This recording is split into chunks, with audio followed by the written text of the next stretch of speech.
All right, we are live. It is Friday, 2 p.m. Eastern Standard Time. I am so excited to have as our guest today the incredible Michael Leroy Bram for episode 55. I want to thank Maurice Johnson for putting together this little video um, advertising our little show here. So enjoy this, and we'll be right back. Hello and welcome to the Gretsch Afternoon Drum Break, a weekly live stream series featuring both Gretsch drum artists and Gretsch experts, talking about their musical journeys and their love of all things Gretsch. I'm your host, Gretsch artist Neil LaFortune. Stay tuned for an amazing and interactive chat.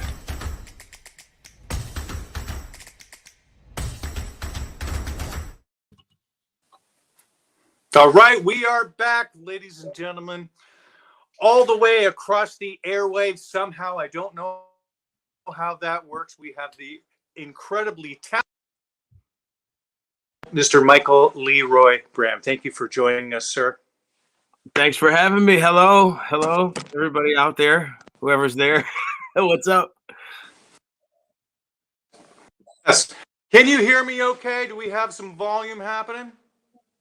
I have enough volume. It's going a little bit in and out, a little more than our test, but see if it works. All right. Do you hear me okay? Just got broken up. Maybe while I know that we're on this device here, let me turn any other devices that may be clouding up our connection here. Sorry, because it was not doing that before. Let's turn this off. That's off. And we'll turn the phone Wi-Fi off as well. All right, man, let's see if that made a difference. Shit, really?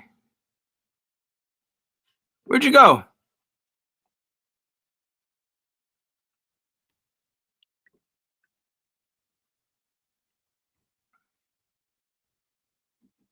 I'm sorry, Neil, I don't hear you anymore. Totally different on the test.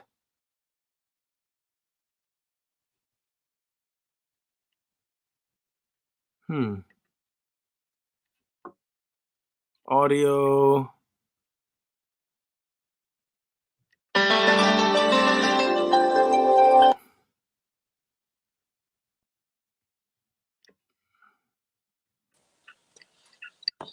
There we go. I got you. I hear you. Yes, we needed to just refresh here. I am kind of out in the country here, 90 minutes north of Toronto. Oh, okay. And sometimes, you know, the internet doesn't like to cooperate, but thanks so much for joining us. What have you been up to the last year and a bit now, Michael? Well, man, as everybody knows, it was like the craziest year for anybody, and you know, everything got put on halt. You know, hard breaks, and so we all had to kind of reinvent ourselves a little bit and kind of wait for other things to come back to us. You know, the last thing I was doing in March 2020 was I was on the road with the Weight Band in Florida when all the news was getting bad and shutdown happened. And then ever since then, I mean, this past year and a half, it was like part of reinventing myself was, you know, doing some Zoom private lessons. Yep. Had a couple of people doing that. And I started, you know, I was really hesitant to start a live streaming thing. You know, I mean, I know I'm here to talk about Gretsch drums and stuff, but one of the other things I do is play guitar and sing. And so I keep myself busy doing a lot of gigs like that also.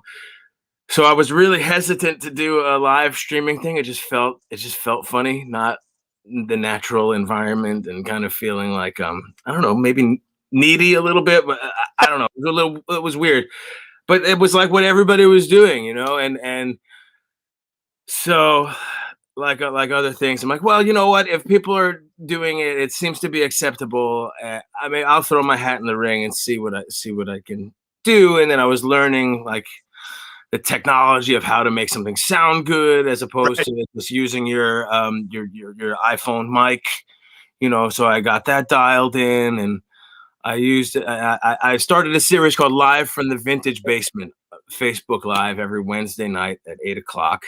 And I used it to like dig deeper into my song repertoire that I want to play, and get into like vibey sounds, tremolo, reverb, all vintage K guitars and stuff, and maybe play songs that I couldn't necessarily get away with at a restaurant or country club, or you know Yep. so I try to dig deeper into certain material that was maybe not as popular or whatever. So that was one of the things, and that was really, really huge for me, because it kept me busy. I had a virtual tip bucket going on. People were contributing, buying CDs and stuff. So that was awesome. And then through that, I added, like, once a month, I invited my friend Chris Vitarello, a great guitar player, to join me. He's from I've known him for a long time through the blues scene in New York, and he had recently done tours with Butch Trucks and the Freight Train Band. So I kind of was like, well, with my affiliation with the Weight Band and Chris's affiliation with the Almonds, maybe we could come together and meet in the middle and do a bunch of Grateful Dead stuff, and base it on the blues and country music that me and Chris met through, the blues and country of the Grateful Dead. And then, part of the other cool thing was using matching 60s K guitars and matching 50s Premier amps. So it kind of had this like vintage gear nerd thing going on, but super vibey. So that was hugely fun for me. Like I said, some Zoom lessons. Another great thing that I was doing, man, this entire time was I continued working at a nursing home that I play music at. I play guitar and sing for the residents at an assisted living place called the Kensington, and they had me call in on a Zoom call, and they brought me around to the residents in the place because they were on serious lockdown as well.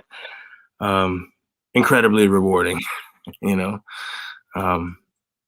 So I've been going there to see them for many years now, and so it was really cool to like at least continue that. Again, it gave me something to do. It was super soulful, and now I'm happy to say I'm going back in to the residents and playing for them. So yeah, they would. Awesome. Yeah, they would love that. They would crave that, and they would miss that. Well, that's amazing.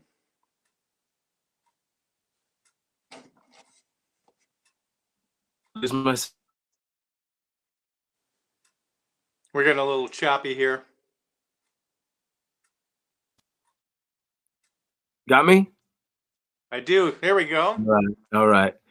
So I was kind of I'm sure like a lot of people just losing sight of the whole, the whole purpose of whatever.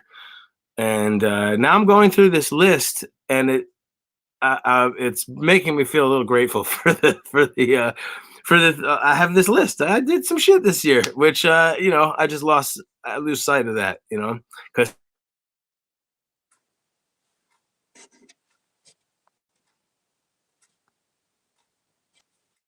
Chopped. Can you hear me? Yep. Yeah, you're back.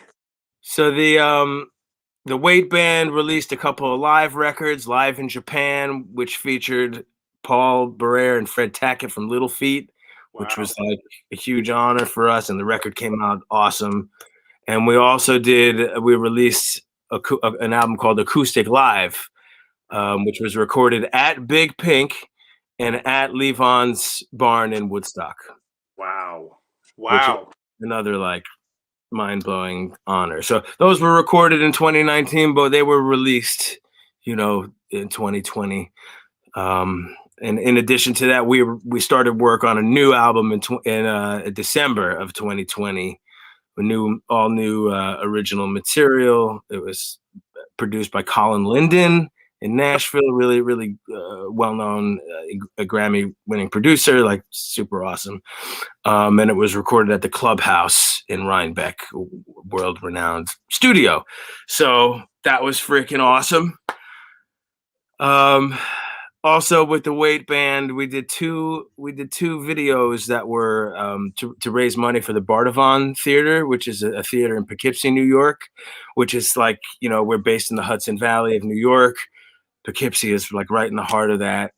So we were part of this video series that they were doing. I guess they were asking other Hudson Valley artists to commemorate like the 50th anniversary of certain albums. So they were commemorating the 50th anniversary of Highway 61 Revisited, and they asked, a number of artists to be involved. The Weight Band did Tombstone Blues. So that was, we all got together for a day and made a little video out of it. And then their second part of the series was for Working Man's Dead, Grateful Dead album, 50th anniversary. And we did a version of New Speedway Boogie, which was kind of cool. Wow. And I'm sorry, I'm like looking, I'm just rifling the things off. I got a thing on a list to my right. And I did an honorary show commemorating my good friend Mikey Jr., who's a great blues harmonica player and singer out of Philadelphia area. It's his 20th anniversary in show business. It's kind of cool. He threw his own party, and it was like awesome. I mean, Mikey's the greatest guy in the world, and he had a lot of people come out to support him and play music at the Sellersville Theater in Pennsylvania, the legit theater, and that was a good time too. So that's about the end of my musical escapades, but like I said, pretty full list, I guess. Good to take stock there. Thanks for making me write it out. Yeah, and it's good because sometimes you think, oh, I really didn't do a lot, and like you, I did a whole lot of things that I wouldn't have otherwise. I wouldn't have started doing our live cast. I wouldn't have recorded drums. I wouldn't have done online lessons because I wouldn't have needed to. So that's amazing. We have Sharon Rosenbaum commented here. She said, "Hi, sweetheart. Sounds great. I'm so proud of you, but most proud of your devotion to the residents of." So that's my mom. Hi, Mom. Hi, Mom. Yeah, thank you for writing in. Where are you from? Where are you now? Well, I'm in Thornwood, New York, which is just north of White Plains, New York, Westchester County. Okay. About 45 minutes to an hour north of New York City. And yeah, that's where I'm at. I was born in Brooklyn and lived there for the first few years of my life, and then raised out in Long Island in a town called Comac. Yeah. And yeah, that's where my formative years were, in Comac. That's fantastic. So what was first for you? First of all, what is the story behind the Leroy nickname?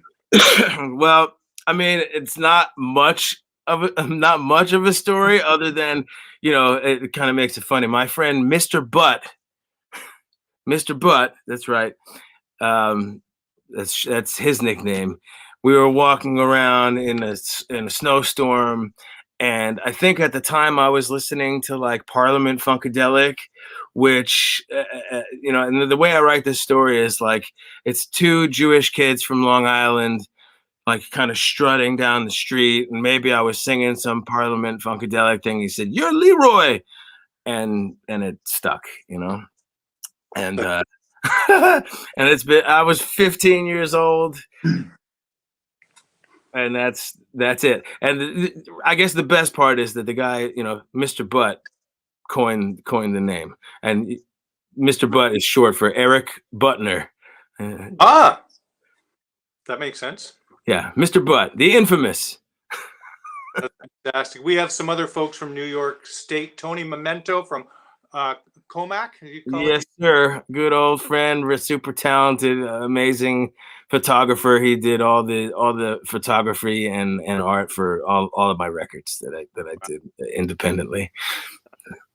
Thank you, Tony, for tuning in and checking out our chat here. So what was the first instrument that you played? Us drummers, primarily drummers, we kind of are envious of you guys that play guitar or another instrument really well. I scuffle with the piano, and I've been working on that. But you can actually play in front of people, at a professional level. So what came first for you? Definitely the drums.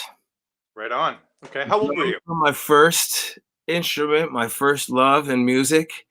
Your question was it music or drums first or both? I mean, I would say both because it was just like an interest in hearing records and stuff, and maybe stuff that was like popular before my time. I mean, when I got my first toy drum set, it was probably my third or fourth birthday. My parents got me the drum set that had paper heads, by the way. Yep. You remember those? Like, I do. they didn't last long, and then you realize, I got to get the toy drum set with the plastic heads. But the same birthday, my grandparents gave me 2 records: the Buddy Holly 50 Greatest Hits and Elvis's Golden Hits, like a 20-track album or something. And that just that to me just blew my mind. The drums and the 2 records, and that's phenomenal. I loved Buddy Holly as a kid too. I remember being 11 years old and seeing the Buddy Holly story, and I didn't care if it was accurate or not.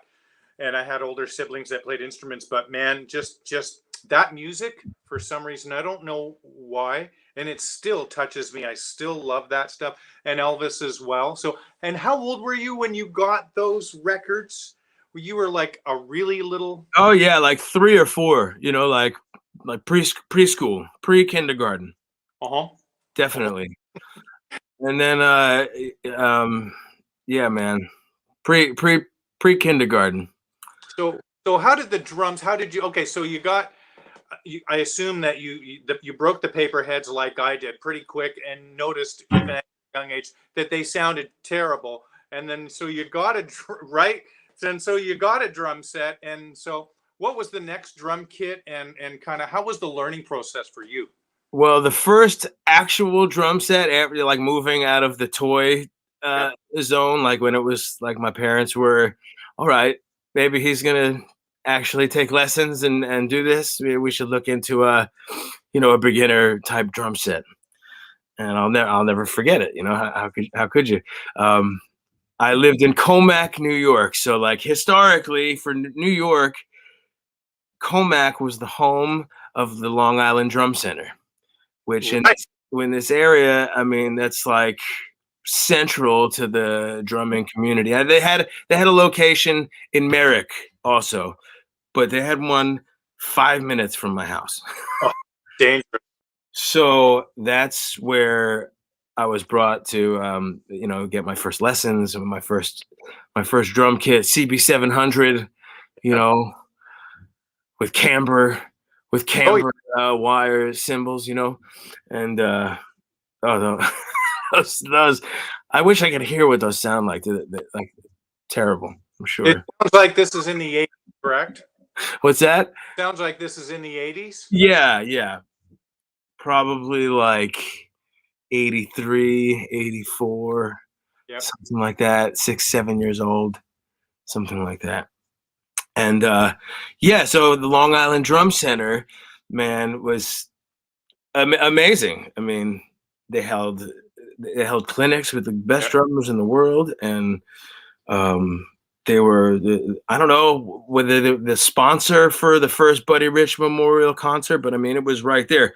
That my dad brought me to the first Buddy Rich Memorial concert with freaking Louis Bellson, Joe Morello, Greg Bissonette, Gad, just totally crazy.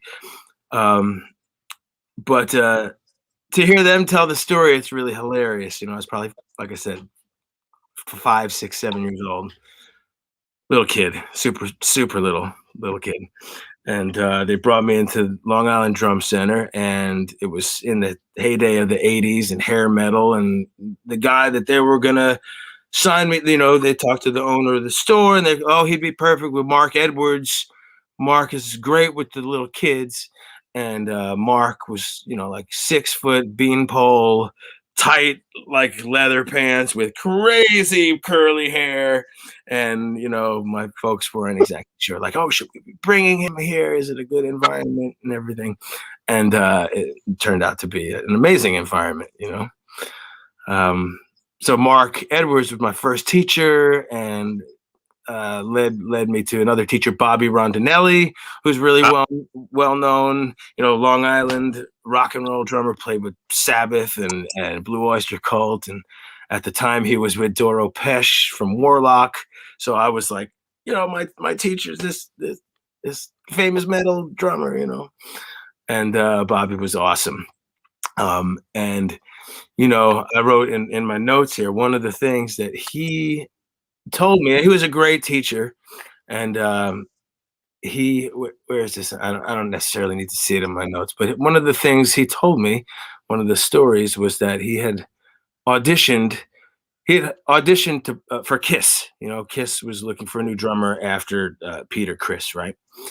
And he auditioned, had a great audition, didn't get the gig because he wasn't a singer.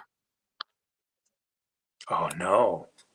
And it just like really stuck with me. And I don't know if he knew that I was able to sing. Maybe I sang something in the lesson. He was like, you should keep going with that, because, the singer gets the gig, or it's something along those lines, And that's awesome. I was young. I'll never forget, So it's an advantage to sing. It really is. I remember years ago considering going to Nashville, and I spoke with a Nashville drummer, a very busy drummer, and he said, so there's 3,000 drummers in Nashville. This is a long time ago. There's probably way more now. He said, what separates you? I said, well, I can sing harmony and I can sing lead. He goes, see, that just bumps up your, people would want to hire you over that. So you started singing and playing drums at that point? Were you kind of just doing that at home or with people? What was that? Probably at home, because at first, I'm sure like everybody else, when you're singing, you're like, maybe it's just something you do at home. And maybe I was more comfortable and confident about playing drums behind people in the band. So like, I want to make sure I get to everything here. So like, yeah, I mean, the first band I was in, we were in like middle school, and I didn't sing in the band, as far as I remember. Yeah, I don't think I did.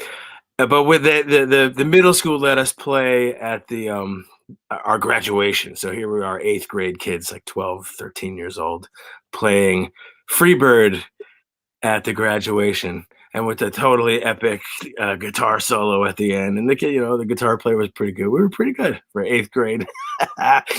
And but no, at the time I wasn't singing.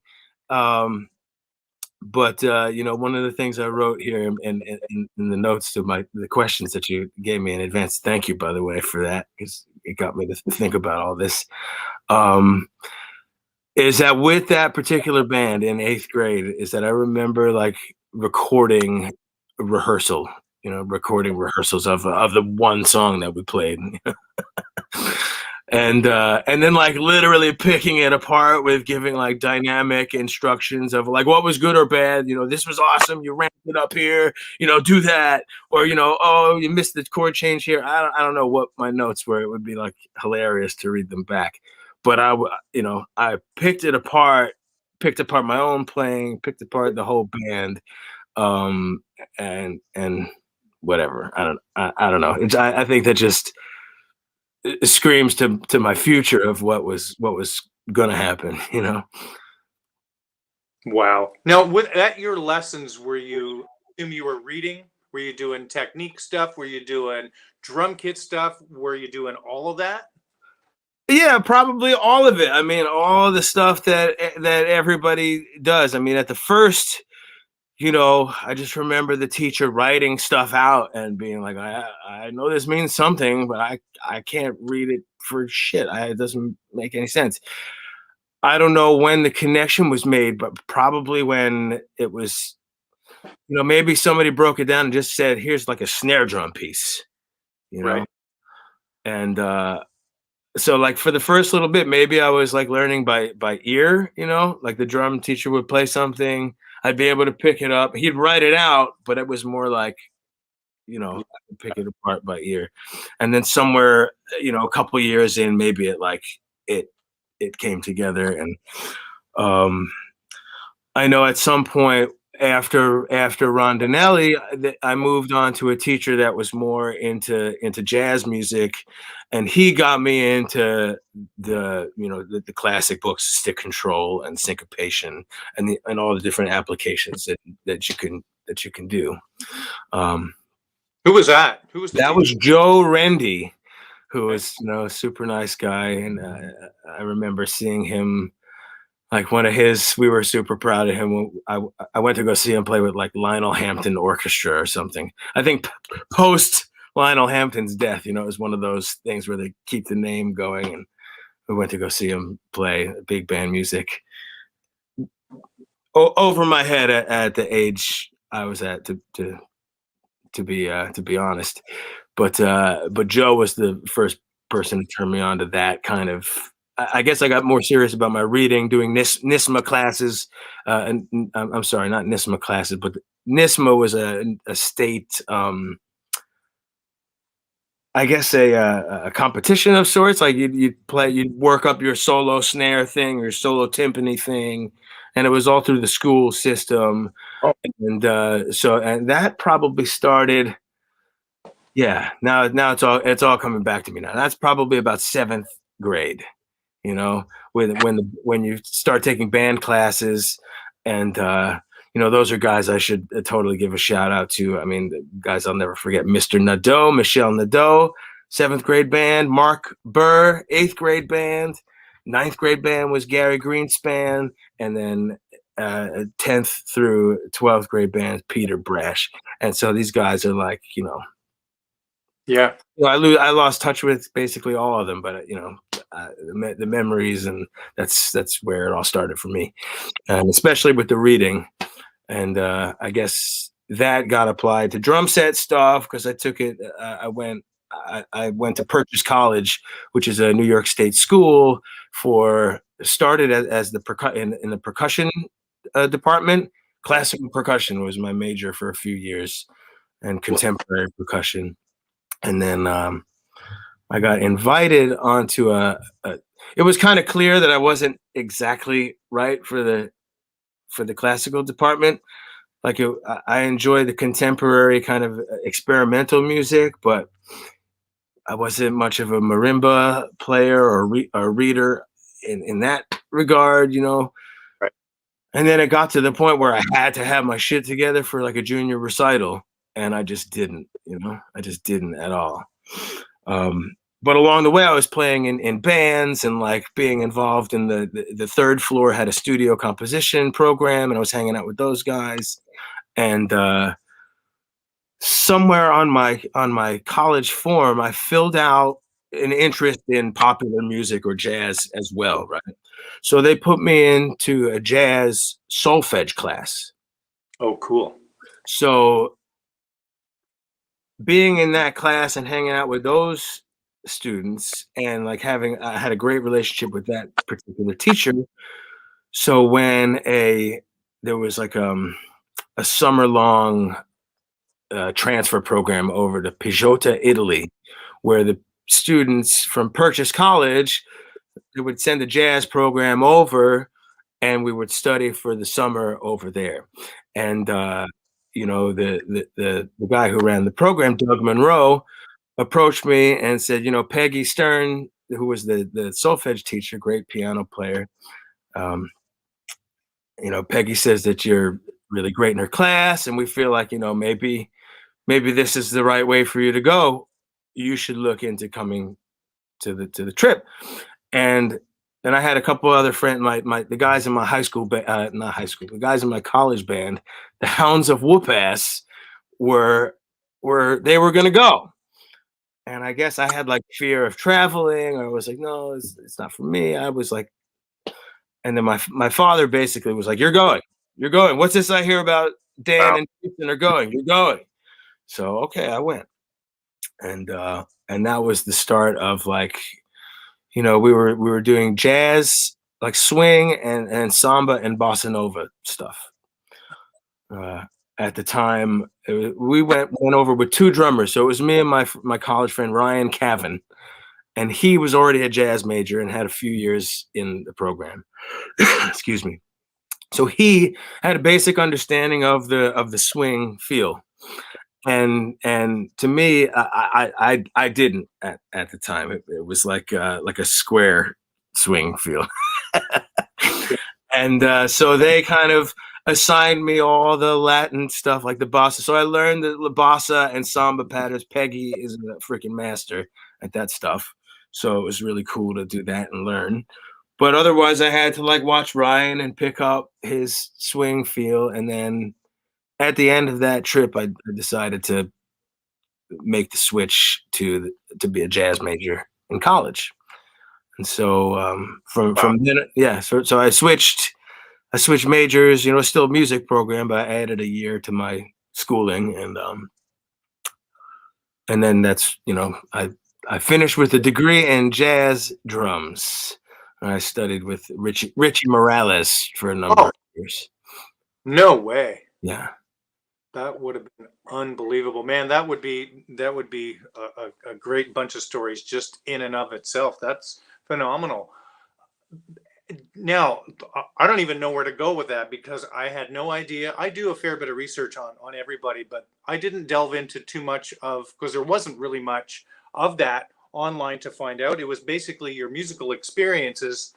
And I knew that you were a singer-songwriter and heavily into the blues and roots music. But I had no idea of the jazz background. How do you find that has served you over your career thus far? Hugely. In just the basic idea of that, you know, jazz is like a listening music, and if you're not listening to the other players and you're not responding to the moment, and you know, man, then you know, I don't know. So I think that energy and that spirit applied to every other music is where it's at. You know what I mean? Yeah. Right. Whatever the style is. And I'm not saying to go like outside of some, even if you're just playing like a straight up meat and potatoes rock beat, you still have the spirit and the energy and the joy and the moments, you know. It should feel, and it should, I don't know, it should be dynamic, it should be alive.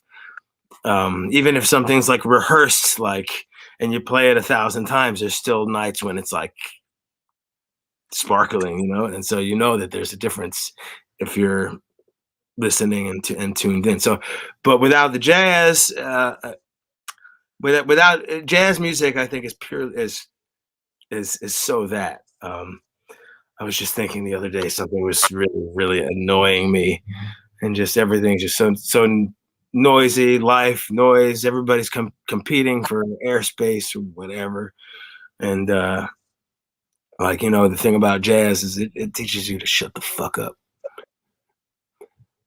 And I think that's right. It. While I'm talking, rambling, but if I'm not talking about myself, and I have to, you know, I mean, I as a drummer, I love supporting the band, and that's really, yep. That's the thing, you know. It's not about you. It's about lifting the band, you know. Mm-hmm. What did you study with Richie? What you studied jazz? He played with a lot of heavy. He played with the Breckers for a while, and played. He was my favorite drummer in Spyro Gyra. I absolutely loved him in that band, and it was really hard to find some online stuff about what he's doing, and because I don't know, I can't find much, but he's one of my favorite drummers. Just such a beautiful drummer, and a Yamaha guy too. I remember. Yeah, he still is. What did you study? Did you work out of books? Did you work out of concepts with his, or what did you do with him? I'd be curious to know. Well, I did all of that. I mean, I did work on some of the Afro-Cuban stuff that he's like a total master of. So we worked out of the Ed Caribe book.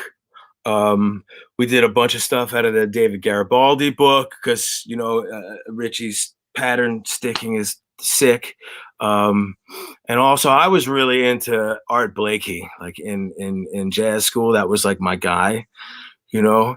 And so he had a serious thing with Afro Cuban, like the, you know, maybe not the fusion Afro Cuban or whatever you want to call it, but like the, you know, real African music.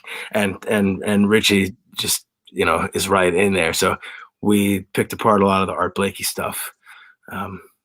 Wow. What a crazy time. What a great bunch of experiences thus far. So when did you start playing other instruments? When did you start playing guitar? I was probably about 15. I was 15, you know. And what I noticed was that, like, at the time, it seemed like a bunch of people like fooled around with guitar or new licks. And I guess, you know, I guess I could rewind a few years when the singing thing started for me. Like, I was probably about 12 years old, and I was sitting in the audience, and I was watching. I'm sure I was in 7th grade, and I was watching the school musical, you know, and this like super beautiful girl was like the lead, and it just looked like fun, and I was totally like, oh, I gotta hang out with the beautiful girl. So the next year, and it was also like it was the kids responded like it wasn't. It was cool. Like people were like so excited about the musical. So I was like, oh, I want a piece of that. You know, it's exciting. So the following year, I auditioned for the musical. Even, you know, I was a band percussion guy at that point, and I auditioned for the musical. I sang "When I'm 64," Nice. and I scored the lead part in the musical. And I don't think I realized, like, oh, I was good. Okay, well, like, wow, it was like, you know, it was my first inkling of like, Cool. you know, someone liking it or whatever. And then after the performance of the show, the chorus teacher approached me and said, "Where the hell have you been? You're a fantastic singer. Next year in high school, you're in the chorus." And I said, "Well, but I have to choose. I'm in the band." And he said, "You don't have to choose. You're in both, you know." And they made whatever arrangements for me to be involved in both. And that teacher's name was Mr. Girardi, who was also like super fun, just amazing guy, perfect pitch, crazy talented piano player, like ridiculous, and high school teacher, amazing. So around that time, 12 years old, and then all through up until about 15, when you were asking when did I start playing guitar, I was kind of, you know, starting singing in the school and whatever. So I knew I could sing. And so at 15, it was like my friends and stuff were playing guitar, but everybody played like licks to songs. Right. Never a song from the beginning to the end. And it just kind of, and I was playing drums. So like I couldn't do anything if I, you know, I have to kind of follow along. You know what I'm saying? Like, so I said, well, I'm sure I could do this. So I rented it. My parents rented me a guitar, and I started taking lessons for a few months. and that's how I started, just to be able to play, you know, a song from beginning to end. What was And that? I was What were the 16. first songs? What did you learn the first few songs? Do you remember? A horse with no name Very good. was the first one, which is probably also what I would teach anybody who wants to pick up a guitar. The strumming pattern is like, you know, if you can get that, you can, you know, that and Sweet Melissa, the Allman Brothers, were my two first. That's Yeah. fantastic. That's fantastic. Were you still doing drum lessons when you were in high school? I was, you know, up until, trying to think about what point did I stop. I don't know if I ever did. It might have been just a couple of years. Maybe in the 10th grade, I might have cooled off on private lessons, but I was still really involved in all this, everything the school was doing. You know, all the band classes, and any like extracurricular thing about that. The stage band, the jazz band, the pit orchestra, the regular orchestra, the chorus, the Christmas chorale chorus. I did all of that. I was just gonna say the pit orchestra stuff I really loved. Haven't done that in quite a while, but I really did love that. So yeah, I was certainly active, if not taking private lessons at the time. And then, like I said, I went to Purchase College after high school and continued to get the music degree. It's incredible. Wow. Wow. Amazing. Had you heard of Gretsch drums at that point when you were in high school? When were you first aware of them? Probably later on, as my tastes in music kind of got maybe a little more refined and critical, or I don't know if that's the word I'm looking for.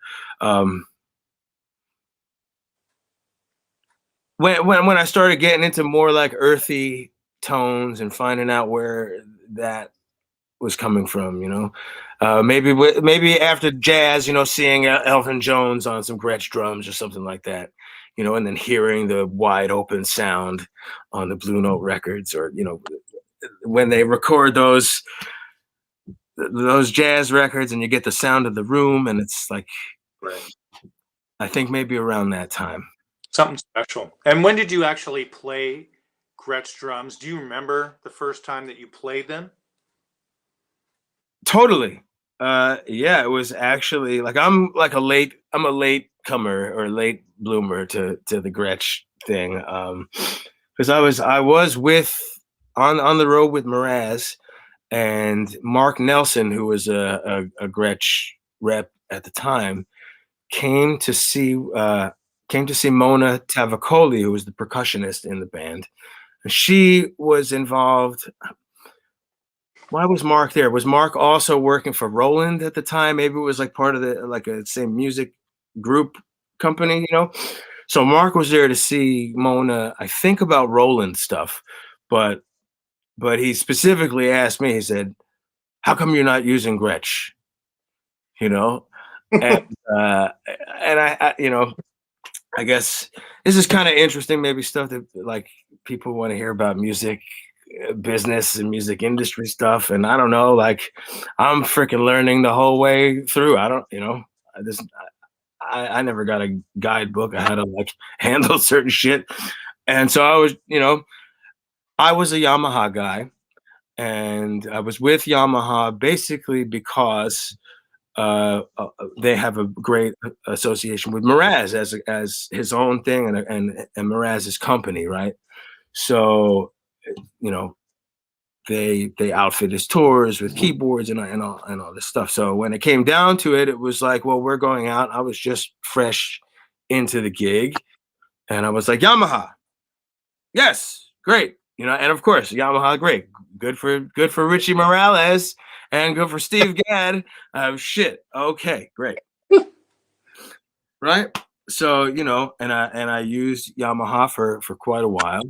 And then and then I had a conversation with Mark. I had other conversations with Yamaha. It was really hard to get any they're a huge company. It was very hard to get any footing or recognition from them. And and I didn't know really what to do. Mark was coming and showing an interest in me. And it was also, they were an American company with Americana roots. And like you said, when you look at all the things that I do, it seems like that is maybe the thing that's heavier in my career or whatever.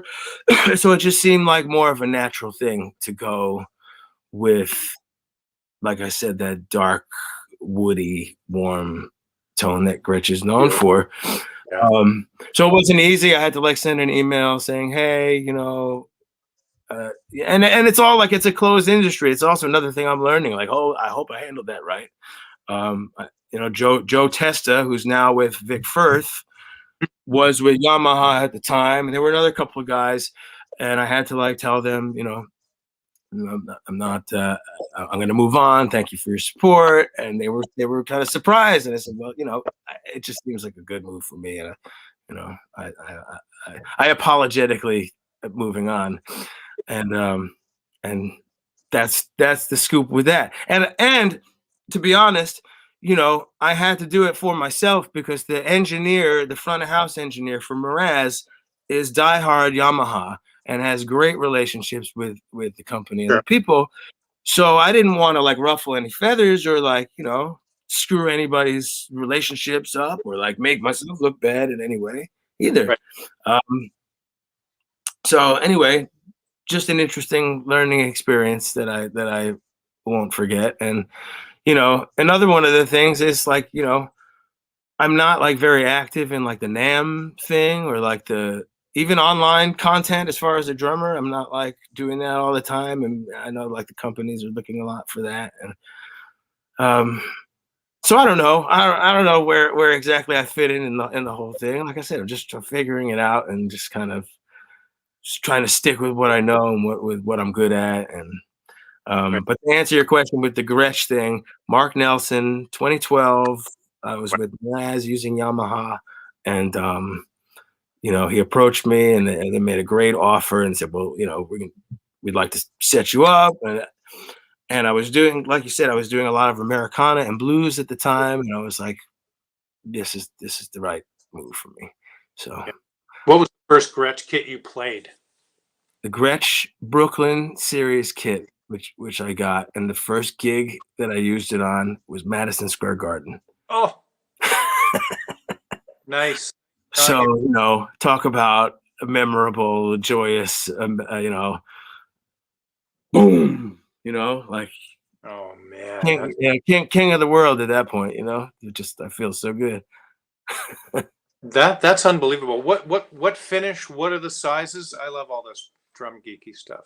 They are black, the oyster, gray oyster. Beautiful. Yeah. Yep. And the Brooklyns are 22 by 18, I think.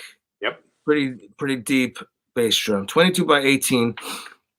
And then the Gretsch was like amazing. But I got they set me up with the full range of snare drums to 14 by 5, 14 by 5.5, 14 by 6.5. What I really use is I use the 14 by 6.5 mostly, and I would use the 5 as like an auxiliary snare sometimes. Keep the main, the deep one tuned kind of dark and low and muffled, and keep the auxiliary one, which I don't use all the time, but if I use it, keep it cranked and wide open.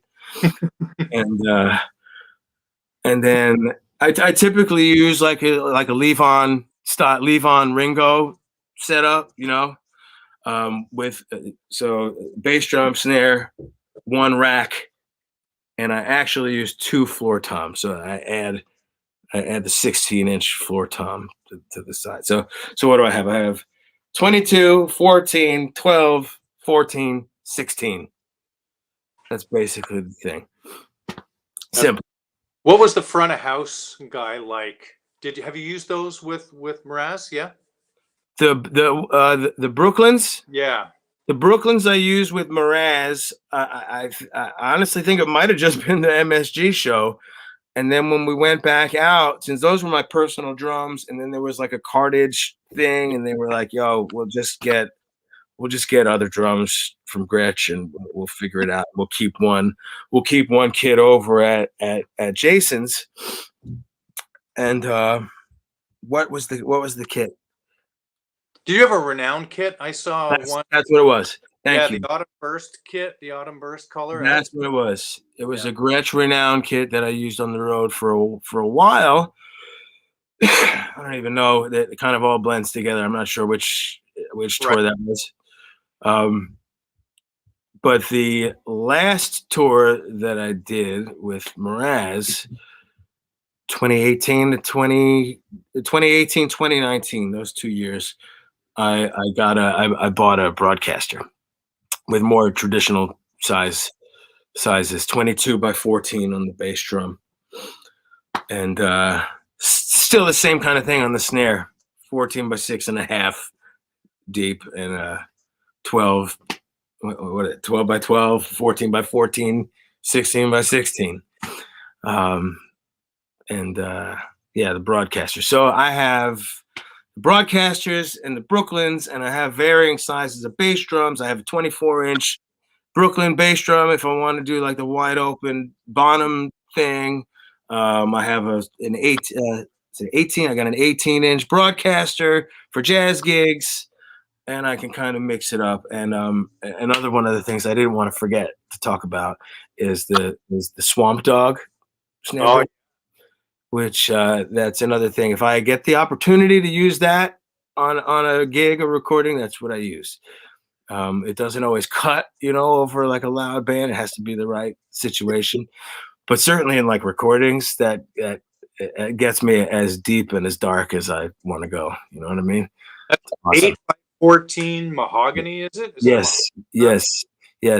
And I put calfskin heads on it and tune it like, Wow. super low. Oh, amazing. Oh, wow. And it is pretty versatile. You could tune it up and get a different thing out of it. But I like, making it flabby. So your message is we all need to buy a bunch of Gretsch drums so that we could cover all our musical bases. I have a fair amount here. And for a recording session, I'll put up my Brooklyn 5 by 14 chrome over brass, or my USA Custom 6.5, or the Walnut 6.5 with the maple inlay, or the USA Custom Bronze. You need all that, and the sizes are key. So a little bass drum is going to give you a different sound than a 24. What did Jason say when? Was there any feedback from him or the front of house guy from switching from brand Y to Gretsch? Well, other than the totally expected shit talking that I was given, being it was like a Yamaha, like, you're leaving us, whatever. But Yes, you know how it is. But no, it was always like great, always great response. And more recently with the weight band, certainly people are always commenting on the tone that I get out of these drums. I tour with the weight. I tour with the Brooklyn kit, so it gets quite a lot of use on the road. And it's the same kind of thing. Like with the snare drum, I typically go as low as I can on the tuning, right. and they just sound big, and but they I guess I muffle some and I let some have some reverberation, but I guess it's a pretty thuddy, dark sound is what I get out of those, and people always comment on it. So They dig it. Well, it's in here too, right? It's you. You could probably play on the boxes at the Gretsch and still make it feel great and sound great. I wanted to ask you how the Jason Mraz gig came about. For those of you who don't know, he had a bit of a hit song. I mean, it was all over. I'm Yours, right? And other music as well. Immensely popular singer-songwriter, right? How did that gig come about for you? well, that gig came about. It's like it's an awesome story. My good old friend Jonathan Edelman, who is a booking agency for the agency was called Little Big Man at the time, and they ended up getting bought by a bigger agency, Paragon. Does that sound right? I know them. Yeah, I've heard of that. Anyway, either way, Edelman was working for this great booking agency, and Mraz was one of their new artists at the time. 2001, his first record came out, "Waiting for My Rocket to Come," right? And that had Jason's first hit on it called "Remedy," and it was on the radio. And Edelman was like, "Yo, I got to get you in with this guy. I just feel like you'd be a good match for him, and he's just starting out, and he's fun, and he's one of my new artist and we're becoming friends, and I think you'd be perfect for the gig. Now that was 2001. It took 6 years for that to come to fruition. Because at the time, Edelman, like, you know, he wanted that to happen, but moves were already being made. Jason already had a tour set up with a guy, and you know, he had a band set up already. So fast forward a few years, Jason had a second album out. He was coming through New York, and you know, Edelman was like, "Come to the show. I gotta introduce you to Jason." You know, Awesome. at that particular show, there was no meet and greet, so it was like, dude, I'm sorry, it's not gonna happen tonight either. And all on the while, I'm doing all other gigs and, you know, experiencing all the hard work and whatever gigs, all gigs, do all the gigs, man. Yeah, right. So then, I guess it's like 2007. I guess 2007. I had just gotten married to my wife Jenny the year before, in 2006, and Edelman calls and said, "I'm having dinner with Mraz in the city. Just come and meet us. Wow. And have like a little audition tape or something together, you know." Oh, and a little a little aside to the story. Earlier in the whole story, I actually made like an audition tape of playing along to the first record and like sent it out with horrible recording quality and zero technology, just me recording to the tape and just, you know, trying to get a gig, you know, and it didn't happen right away. So I go to this dinner in New York City, and we have a hang, you know, we get a bunch of sushi, and I am like, you know, I'm over excited to show him the things I've done, and here's the things I've recorded on. Here's these indie recordings and all these different styles, and you know, and I bring him like, I don't know, 10 fucking CDs of different stuff, you know. Oh, and I bring to him one of my blues albums where I'm playing harmonica and singing, not even playing drums. So I give him all these CDs, and I get a call like later on, you know, I have some shows coming up, you know, would you like to play drums on the shows? So the meeting and the thing just kind of led to having him hire me on a few one-offs, you know. And obviously that led to a ton of touring and a ton of more gigs. But to fast forward, like that story, when you talk to him like later, years later, about like, oh, when we met, I gave you all those CDs. He said, yeah, I didn't listen to any of them. He said, you know what I did? I listened to the harmonica one, and I liked it. And Edelman said you were good, so I just gave it, you know, I gave you a try, and you know, and it led to, you know, 12 years of gigs. You never know what's gonna, you know, happen. So you've got to be prepared. It was very smart. You're very persistent. Who knows what Edelman was saying? And, you know, for years he's like, "Come on, you got to give this guy a shot. Give him like Richie Morales with the Breckers. He was, for a while, I remember reading that he was trying to get playing with those guys, and you know, and so it's not always like a typical situation like you meet him and he loves your harmonica playing and singing, right? That's crazy. Right. And you know, unbelievable. That gig led to so many amazing experiences, as you can imagine. Yeah, what to talk about that? I mean, playing with, like I said, MSG and Radio City Music Hall, and freaking we played Massey Hall 2 nights in a row, and that's I know that's up by you, so yeah, that's it's in the middle of a remodeling, but that'll be open at some point too, man. So are you still playing? Are you still with Jason? Currently, at the moment, no. He's doing a reggae.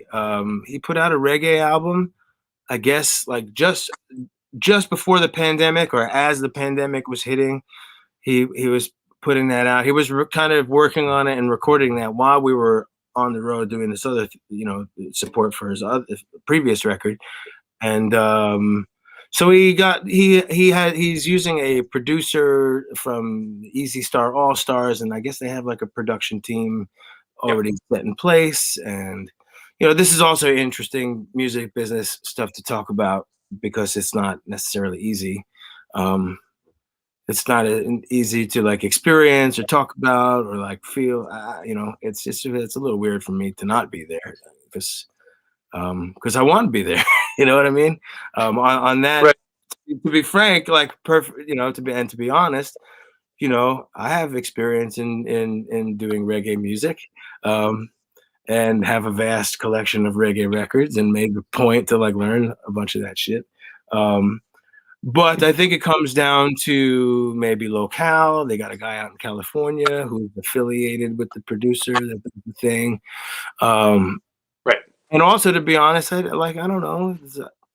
Is it the kind of thing that I could ask somebody directly? Hey, like I don't know. It's weird. So I always look to my relationship with Jay and the whole team is good. They're brothers and family and friends, and I in my head and heart I feel like I'm going to be doing it again. It's just like Right. this particular thing, however it lines up with the producer and the timing, and I don't know all the answers, but I could tell you I feel something about it, and it's I guess that's something I don't know. Like I'm sure I'm not the only person to kind of deal with this particular thing. Like you know, um, Right. so it's just interesting and it's real. And I happen to be fortunate that I am working with the weight band. This fucking awesome Right. honor thing How that did I'm that, doing. how did that come about? Because you're assuming the Levon Helm role in the tribute to this beautiful music, right? How did that happen? Well, as like anything else happened, just like word of mouth and weird the way the wind blows. It's just one of those things. Okay, I'll bring it through the whole thing. On the road with Mraz, 2008. We I can try to tie some of these stories in. The original the MD of the band when I joined was the bass player, this guy named Ian, really great guy, and for one reason or another he had to leave the road and get off the road, so which forced us to get a new bass player mid tour, and also kind of leaving us without a de facto MD. And the MD chair was basically like it was pretty loose. It wasn't like anybody was directing anything. Jason's music is pretty loose, and he wasn't really strict about it being the same every time because he doesn't do it the same every time. So with that, in that regard, it didn't need to be like so structured. So MDing a thing like that wasn't like, oh, get everything together, write out parts, all that stuff, which I don't really do anyway, but I know how to run a rehearsal. So Ian ends up Yep. leaving the band, and we end up bringing in Bruce Hughes out of Austin, Texas, a great bass player, amazing, tons of experience. And then I personally asked Jason, I say, hey, with Ian being out of the gig for now, do you think I can like step up and actually be the MD of this gig? It would mean a lot to me. It would be like a great thing on my career. You know what I mean? Just to be able to say it, and also not knowing that I'm yours is doing this whole thing, and our gigs are going to get bigger and bigger and bigger. So it was just that easy. I asked. I was organizing the rehearsals anyway in Ian's absence, and so that's how I came about getting the MD gig. So Bruce joins the band. Bruce is out of Austin, Texas, and we hit it off talking about after a bit of a rocky start. Me and Bruce, it was turned into a dear friend of mine, but we had to learn about each other before really hitting it off, and it all happened while we were doing gigs. So this shit was not easy. Another interesting music industry thing to talk about because we had to both kind of get over ourselves and figure it out. and it and Yeah. Bruce turned into a beautiful friend of mine. So anyhow, Bruce and I hit it off talking about roots music and blues music, and he tells me about this artist, Johnny Nicholas, he's working with. And Johnny is like a blues and Cajun and country music like legend. You know, if you follow that kind of music, I knew his name instantly. He was an original member of Asleep at the Wheel, and he spent amazing time with like the heaviest blues guys. You know, big Walter Horton. He's on these records, and Bruce is telling me this, and I'm like, really? He's like, yeah, we're coming to New York, and we're gonna, our regular guy can't do the gig, and you'd be perfect for it. He's like, Johnny, it was funny when he called Johnny and said, hey, I got the perfect guy to fill in. Johnny was like, no, I don't know the guy. And, Bruce called me to talk to me about the gig. Hey, Leroy, what are you doing? I said, well, I'm working on this Howlin' Wolf track. And he said, hold on, let me call you back. And he called Johnny back and said, well, Leroy is working on this Howlin' Wolf track right now. And that basically got me the gig. So Johnny was like, oh, he's working on Howlin' Wolf. Okay, he's cool. So one of the first gigs that I do with Johnny and Bruce and Cindy Cash Dollar on steel guitar is opening for Levon Helm and the Midnight Ramble Band at the Barn. This is 2000. Oh my gosh, was it 2010? 2000. It had to be 2010. Is like my guess. No, I'm sorry. 2011, because it was like right when my daughter was being born. That's how I figure out the timeline. So do this amazing gig with Johnny and Cindy and Bruce at Levon's, get to meet Levon and hang with him and hang out with the whole team. And it's just fucking sick and amazing.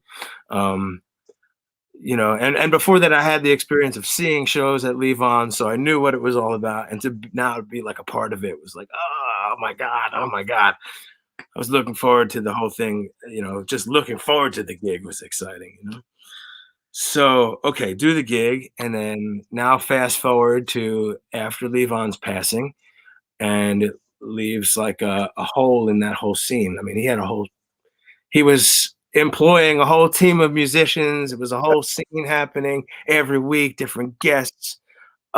Just awesome, right? So in his absence, and the remaining players split off to a few different projects. Amy Helm has her project that she's doing. The Midnight Ramble Horns have their thing that they do, and Larry and Teresa are another thing that came about after Levon's passing. Larry Campbell and Teresa Williams, the Roots Americana duo, and the Weight Band is another one of the things that came out of this, being led by at the time the first gig that the Weight Band did was with Jim Weeder, and it was with Jim and Jimmy Vivino and Randy Cerlante, who was the right-hand man of Levon, the double drums in the band. Randy was the guy, and Garth Hudson was actually on the gig. So I think that's correct. I'm not sure if Marty Greb was on that particular gig, but it started as like, guys out of Levon's thing playing the music of the band, and that was like the inception of the band. And then it took a couple of years. Randy was the main guy playing drums, and then they added Brian Mitchell, who was from the Midnight Ramble Band. They also had Byron Isaacs on the bass, right from Levon's band.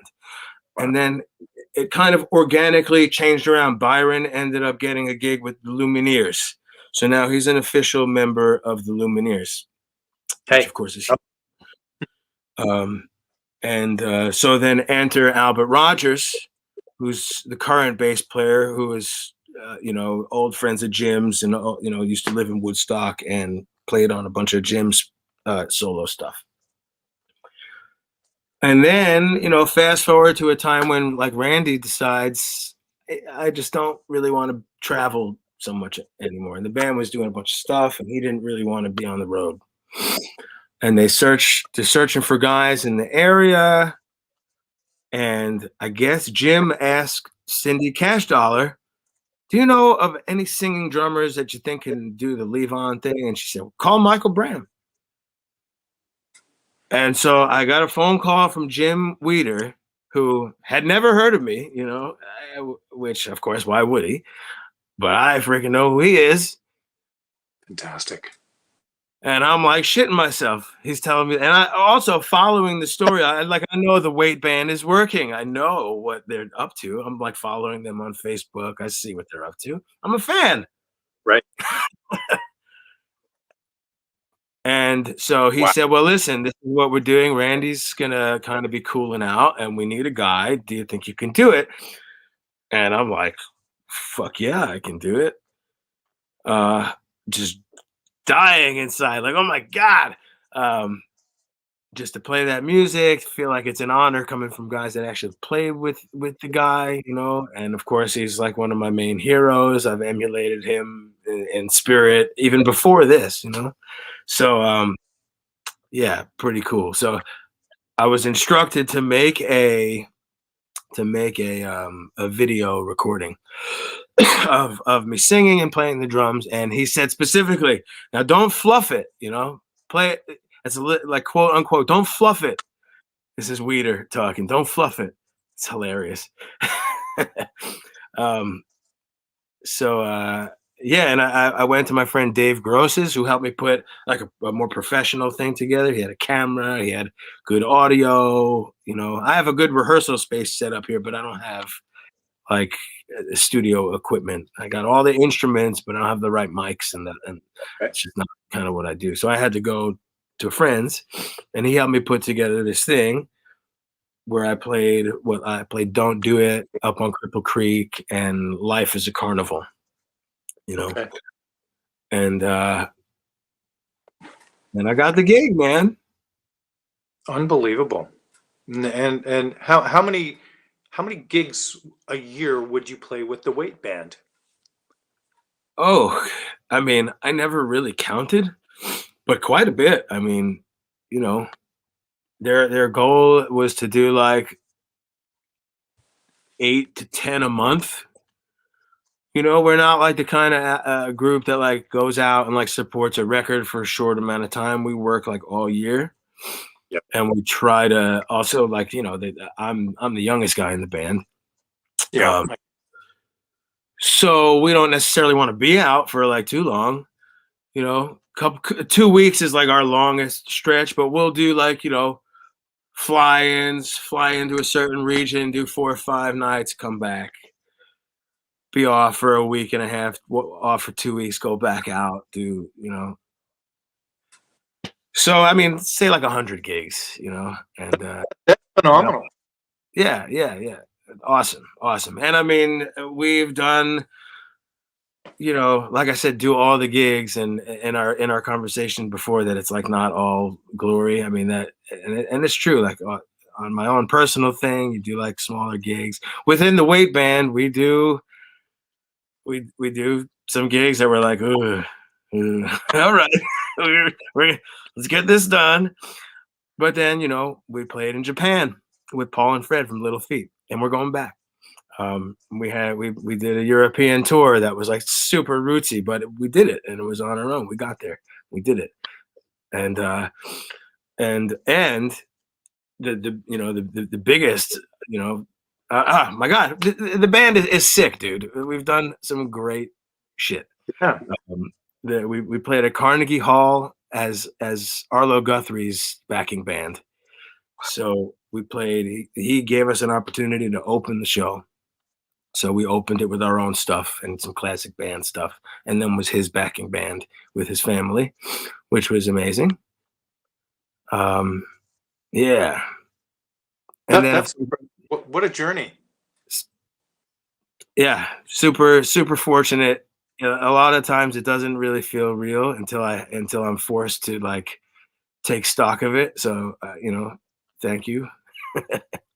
Right. Well, it's when you're in the eye of the storm and you're on the road and you're traveling, you're learning shows and learning songs and writing music. It's you can lose track of just a lot of the things that you've done, and that's this time, especially up here in Canada, we don't have any gigs happening. They're gonna happen, but the States has opened up far sooner than what we have. So we've had Yeah. a lot more to sit and reflect, and a lot of us have gotten other jobs and things. I haven't done that yet, hopefully, because we've had great government support, but things are Good. looking up. But that is so. And one of the things that we were talking before we went live was a lot of the misconceptions in the music business is either when you're playing with a name artist and you're playing a stadium or you're playing a large venue, Madison Square Garden, people think, well, you've got it made. Then you don't worry about money, you don't worry about anything anymore.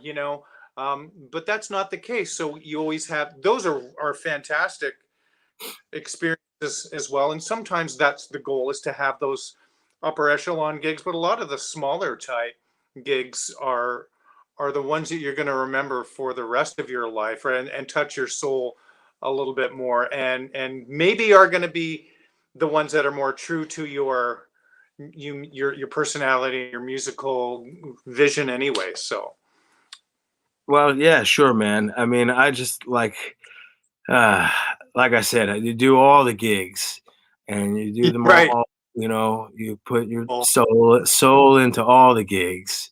And, you hope to be able to sustain the big gigs, right? Um, because, Right. to be honest, I feel like totally natural on those big stages. And I feel like, all right, you know, Yeah. this is the shit. This is what we always dreamed about, right? And and like, there's this weird like head thing about being a musician and the stigma that goes along with that, and what your family might think, or what my wife's uncle might think about what that is. You know what I'm saying? Just as an example, not my wife's uncle specifically, but like, you know, the stigma that goes along with the musician. And then if you have a gig, you can say, "Oh, I got this gig and it's nice. Jason Mraz, you heard of him? Oh yeah, oh," and automatically it adds this like legitimacy to what you do, you know. And I don't know, I dig that because it's hard to like Right. deal with the other side of like, oh, when you're playing restaurants and people say, "So what else do you do? You do this for a living?" And I feel like that's a little like, I don't love that, but that's the other side of it, right? Right. I wanted to ask you about your 2012 release, Suitcase in the Hall. You played drums, guitar, harmonica, and sang. Can you tell us about that record? Yeah, totally, man. That was actually the last thing I did on my own, like with my own like recorded output under my own name.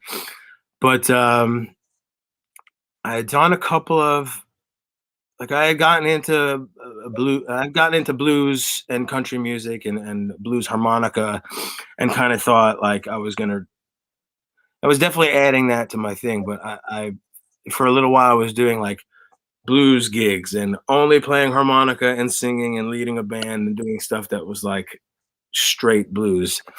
And I guess it was like, you know, just to learn the genre a little better. I got and as heavy as I ever got into Grateful Dead tapes and as heavy as I ever got into jazz records, I got crazy into blues records and dug through them all, especially the harmonica player stuff.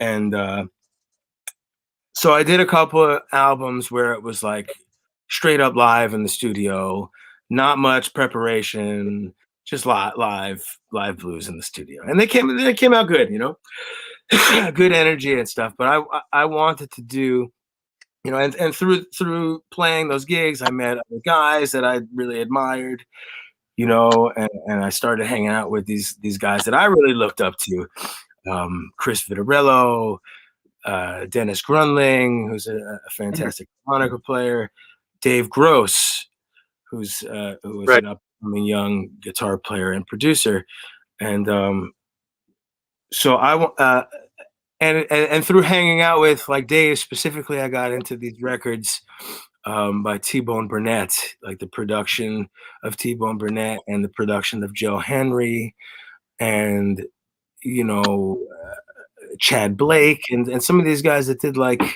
was definitely roots music, but they did it with like a weird twist, you know? So I really wanted to make a record. Oh, this is like now as I'm telling the story, it's coming back to me how it even came to pass. I was getting into this music by T-Bone Burnett and Joe Henry, and at the same time, I saw these videos. This is kind of cool. You might dig this. I saw these videos by Pamplemousse. Ever see Pamplemousse? Yeah. That it's now turned into Scary Pockets. It's the same guy, Jack Conte. Yeah, that name's ringing a bell. So I think it's him and his wife. They started this thing called Pamplemousse, and it was really like eclectic, sort of electro dance covers of classic songs, like songs that you would know, like "Your Hit Is on My List" or "Your Kiss Is on My List," right? Something like that, songs like that. And how they did it was they multi-tracked every single little instrument. So if it was there a snare drum, they just recorded the snare drum on its own, blah, and had a video square of just him recording the snare. And eventually the whole track built so your whole screen was like full of them doing individual.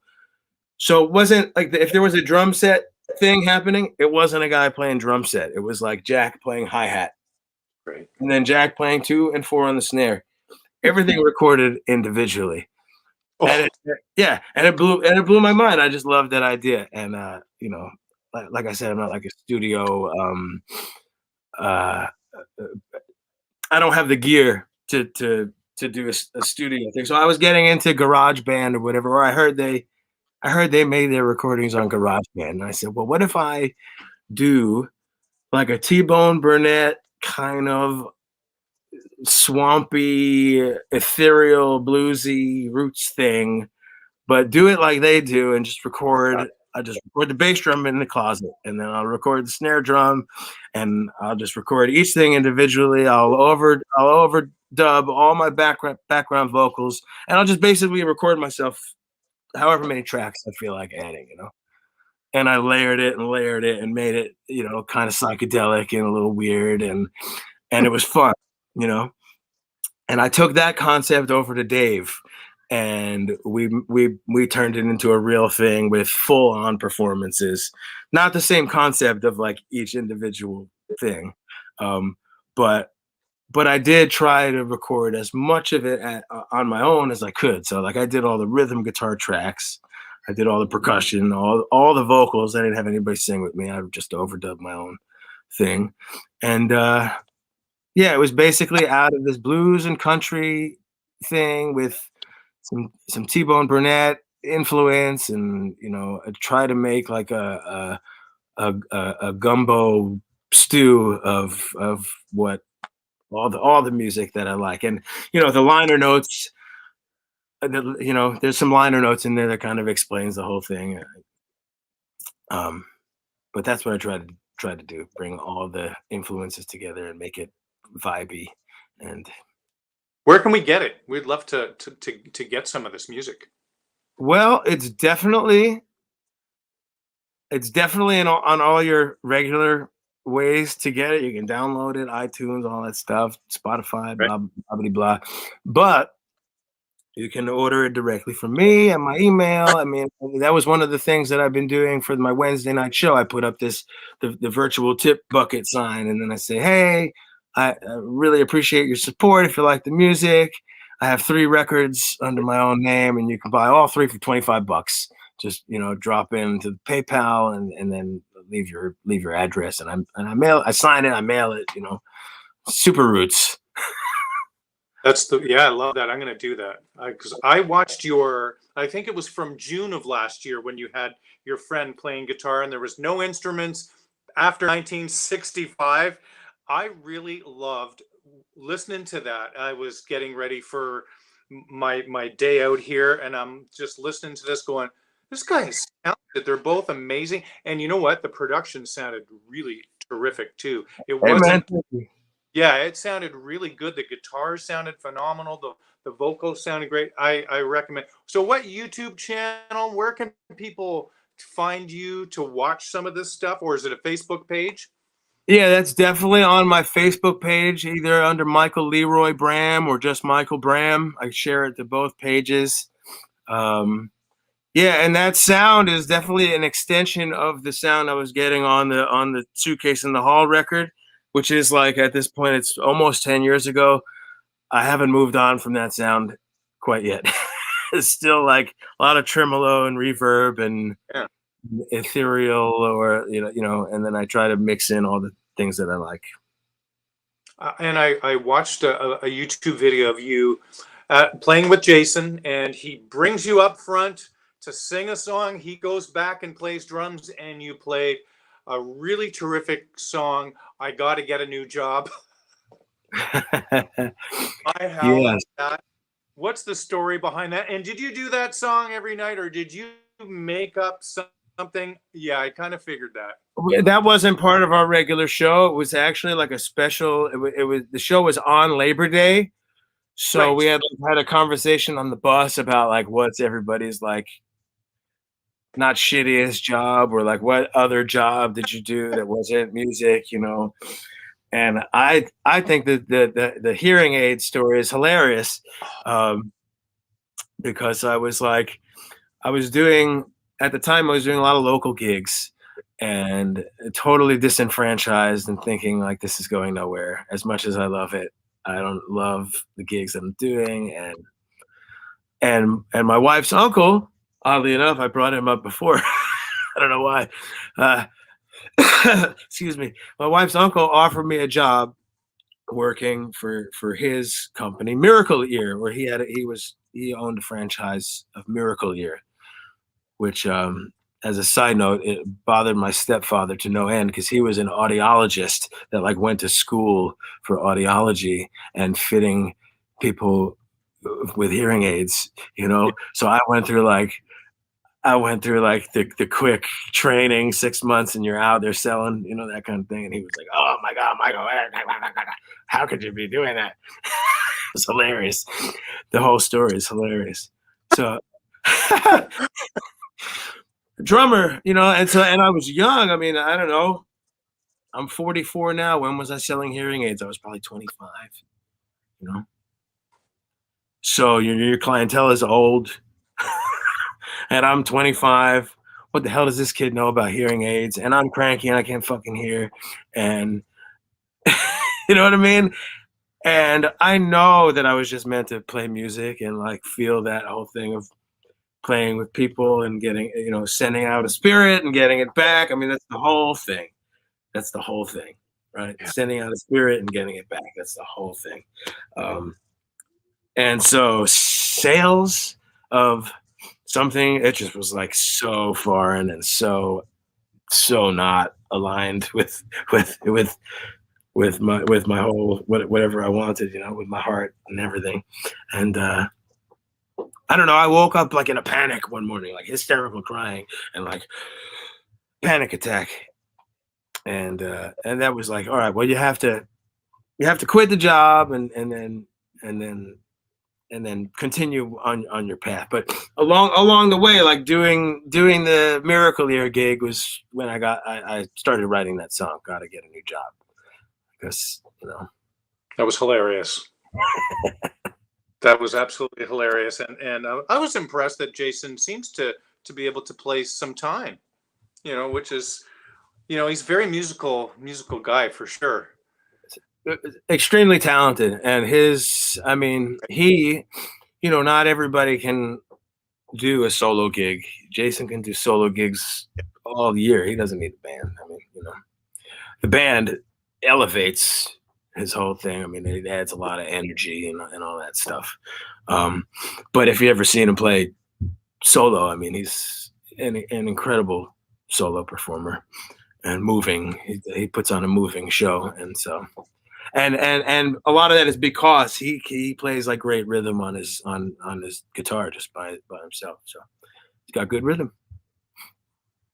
That's amazing. I saw that video and I'm like, I have to include that little story. in our chat. What else is there? Any other artists that you've played? Your list of artists that you have played with is pretty awesome. From Willie Nelson to Joss Stone, Christina Perri, John Popper, Zach Brown, Colby Calais. Like, you have any stories of those artists, or anyone that I haven't mentioned that you'd like to talk about? Let's see. I mean, we had great experiences. Yeah, we did. You know, because Jason had the hit with Colby, we met up with her a bunch of times. She sang with us at MSG and did a couple of other things with her.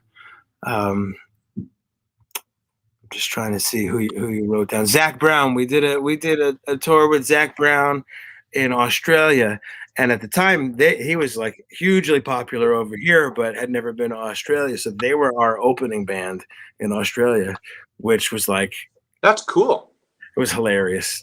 Again, I use that word all the time. It just seemed like great story about that particular tour. Bruce Springsteen was like really good friends with Zach Brown and came to see the show and was like incognito to the side of the stage, you know, like this, watching the show. And I'm standing kind of like next to him. He's in guitar tech world, and Jason's like waving me down. Yo, you're standing next to the boss. You're standing next to the boss. What are you talking about? Look, I said, you're the boss. What are you talking about? You know, because that's what, you know, the tour manager calls him, boss, whatever. So I look next, and sure enough, Springsteen is there. And right at that second, our guitar tech says to him, "Excuse me, sir, you can't stand here." and like boots Springsteen away from guitar tech. And come on. He had no clue, and Bruce was, you know, totally like, "Oh, I get it, man," and it was like a regular guy, made no nothing. And then we had to tell the tech later, like, "Yo, you realize what you did, bro? You realize what you did?" Anyway, funny story. With, you know, so with Mraz, we had a lot of guests that we played with, and the best one was definitely Willie Nelson, right? Who was just like a huge hero of mine on so many levels. Like the biggest one just being like so unassuming, and I just wonder like how, you know, because how I feel like he's just cool to everybody he sees, and I don't know. And he was incredibly cool to us, treated us like family. Like, I took a ride in his car from the studio to his house, and it was like, what the hell? This is wild. Really? Yeah. And it was very cool. Yeah, man. And we recorded this track that actually never saw the light of day, unfortunately, but we recorded it. What was that? What kind of tune was this? It was like a rewrite, an interesting rewrite of Roy Orbison's final song that he never finished. Yeah, this is like crazy. Roy Orbison's final song.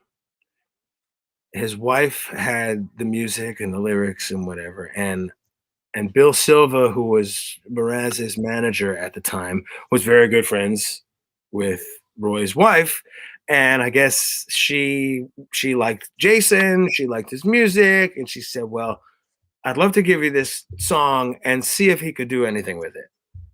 And then the idea just turned into, well, why don't we see if let's do this? And Jason added some lyrics and some parts to it, and got Willie involved to do a duet on it. Holy smokes! Yeah, what is it even called? I don't even freaking know. I don't know. I have to find it, but you know, the story is more important than the actual song. So I guess that tune will never be released, or not?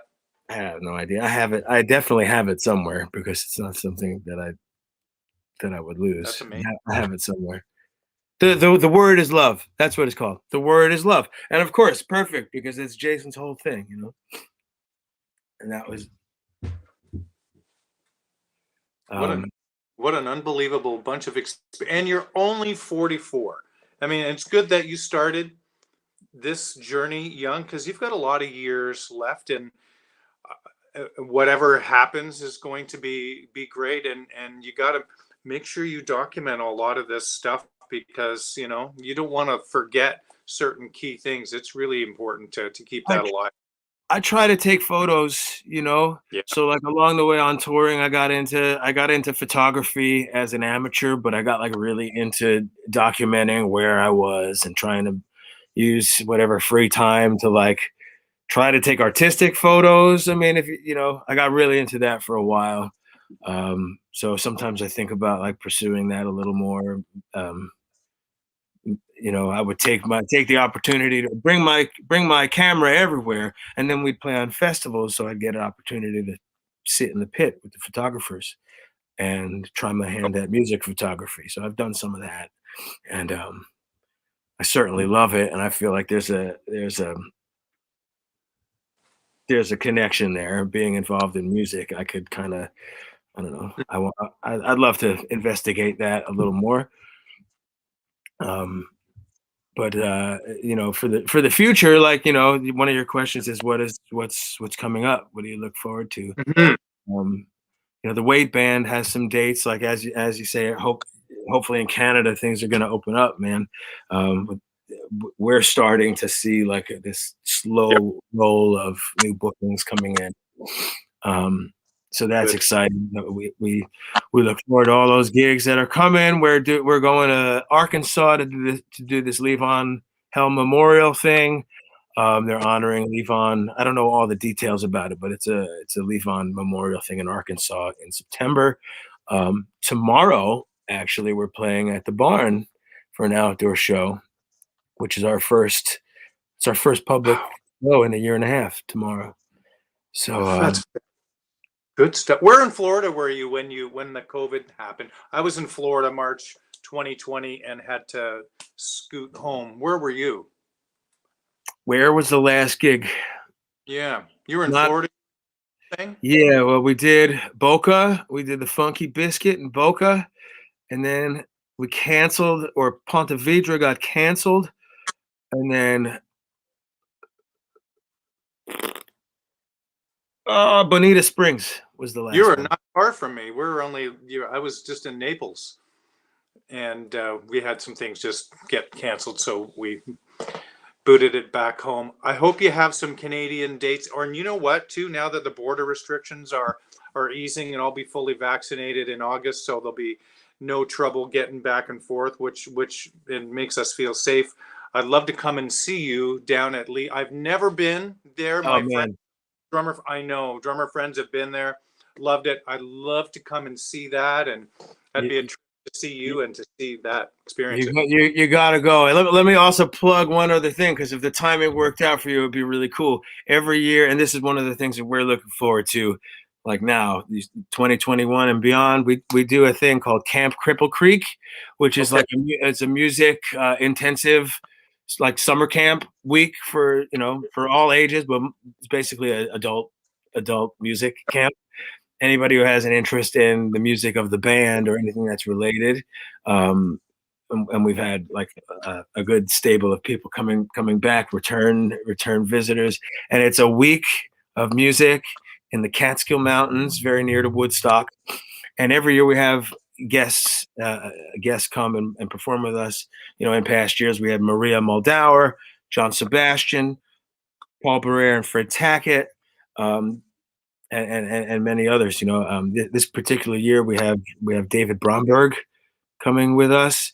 We have Larry Campbell, Cindy Cash Dollar, and Rory Block, which is, you know, really cool. That's this year. We also usually have Elliot Landy, who's like famous photographer from all those Woodstock photos. He's Yeah. based in Woodstock, and he's always a special guest, and he displays his photos and sells them and signs them and stuff. So it's a really cool opportunity to get that kind of thing right from the artist. And then we do like music master classes and concerts every night.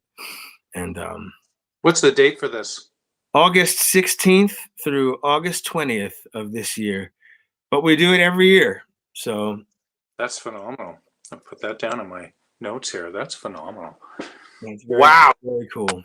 Man, what a great journey. What a great guy. What a talented, versatile, passionate musician, human being you are. There was this really, really lovely natural connection I felt as soon as we started conversing back and forth. I'm like, this guy is organized. He's very open and passionate about what you do, and so humble and easy to work with. And I appreciate that. Oh, man, All the guests have been just wonderful, and we share the love of music and share the love for Gretsch drums. They've been just wonderful to me. And if you had any advice to give a young musician who wants to do what you do, what I do, what we do as musicians, what words of advice would you give them?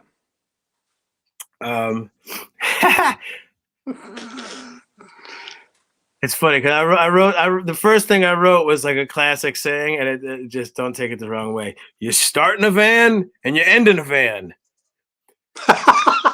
No, but this is like, this is like van talk, But I had to say it. This is something that the weight band guys say when we're in the van. We have a total blast and crack each other up. But no, I wrote a bunch of things down because I do think the question is important, and it's important to be like encouraged and to,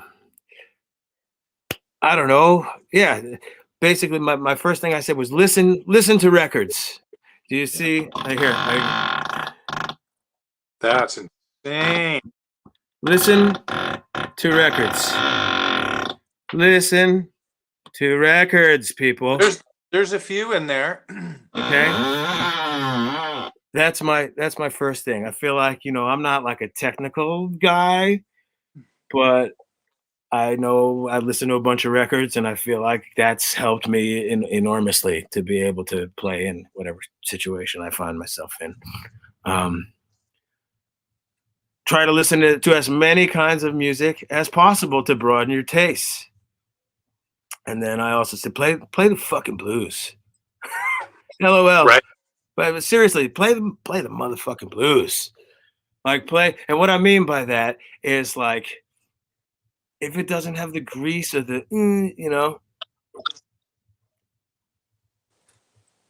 whatever music you're playing, like, did you see this? Ash Sowen put the thing up with Miles Davis talking about Art Blakey the other day. Yes. That's what I'm talking about. He played it like it was like he might not be able to play it tomorrow, and he, like, it was clearly full of energy and life, and so that's what I mean. Play the fucking blues. Get down. I think that's kind of funny. It was also a joke between me and my friend, like, that's what we would say, like, play the blues.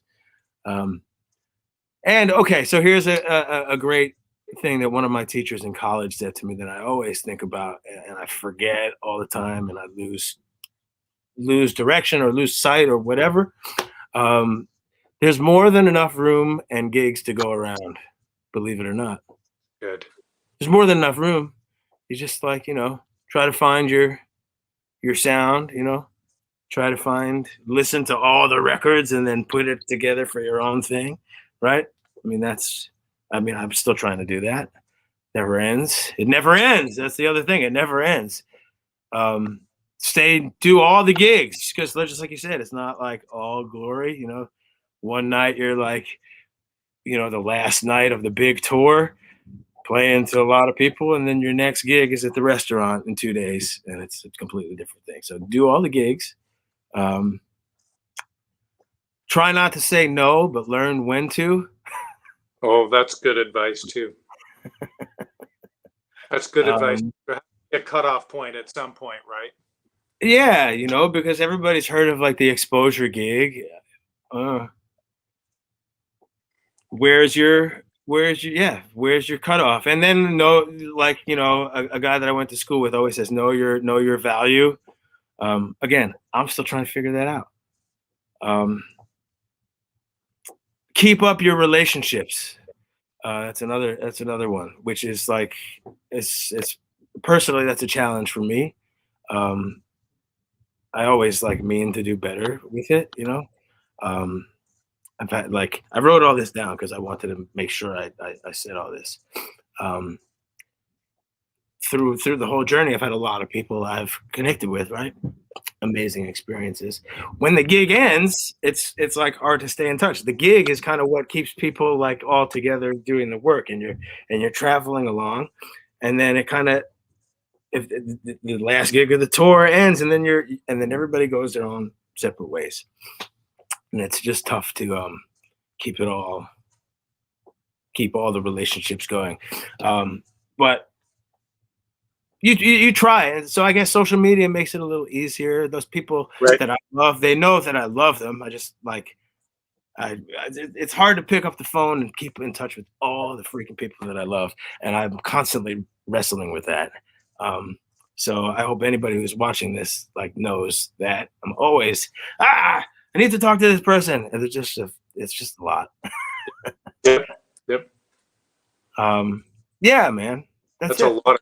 That's a lot of wisdom, a lot of great advice, a lot of wisdom, a lot of experiences, wonderful stories told with some great humor, and you're very grateful. That's one thing you actually haven't said, but you are a very grateful person for the things that have come your way, and you're grateful for the things that are going to be happening. You're just grateful to be in the moment, I think, as we both are. And I can definitely sense that. And I appreciate you spending the time and telling us all about your journey. And it's been my pleasure to learn about it. I didn't want to hear about it on another interview, so that's why I waited, and I wanted you to, I wanted to experience it live. And even though we are live and internet is kind of funny, and I like doing it that way because it's like a real conversation. It's not Hollywood polished so much. You know, I like to keep it